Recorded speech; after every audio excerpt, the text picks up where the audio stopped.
Gututhuka kwa murimu wa COVID-19 watumire andu mariganirwo ati ni kwari na tharikira ya ngigi iria ciarikitie kuinania mabũrũri mangĩ mathĩ na gũkũ bũrũri-inĩ ikahutia makiria ma kaunti 20. Riboti ya ica ikuhĩ ikiuga ngigi cirio kuo ona kũrĩ na mwĩhoko wa gũcihukia.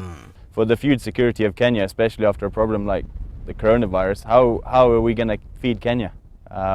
All of our produce is for local consumption, and yeah, I think everyone needs to take this seriously and support everywhere you can, because it's a very big problem for Kenya as a whole.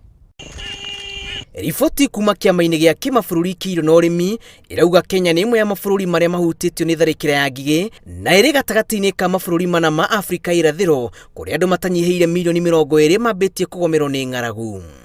FAO has come in about some weeks ago, and they have come in handy, I can say, with the support they have given us. They have given us support in terms of training the personnel who are supposed to do the ground surveillance.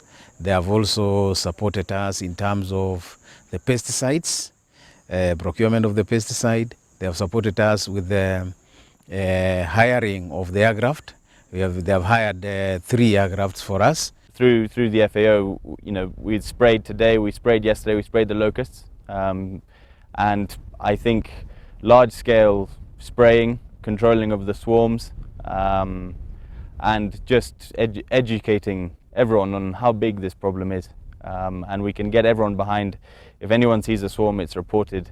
Eka 240 nĩ ihuhĩre na ndawa ya tũtambi kuma kĩambĩrĩria-inĩ kĩa mwaka ũyũ gũkĩrĩkana mbura ya kĩmera gĩkĩ yaya gwakĩrĩria tharĩkĩra ya ngigĩ na maita 20 mairĩire kuo.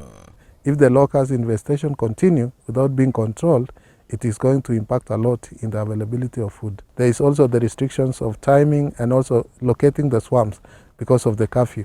However, we are trying to come up with innovative ways, like reducing the number of populations that are being met at once for the training, as well as also engaging the security officers so that they can allow a small extension of time for the locust scouts as well as the operation team. Gũkinyagĩrĩru kĩama kĩu nĩ kĩhotete kũngania makĩria ma bilioni 11 cia kũhũrana na ngigĩ harĩ bilioni itanyihĩire 16 iria irabatarania. Ngĩribotera Inooro TV, njĩtagwo Julius Karithi wa Mũnene.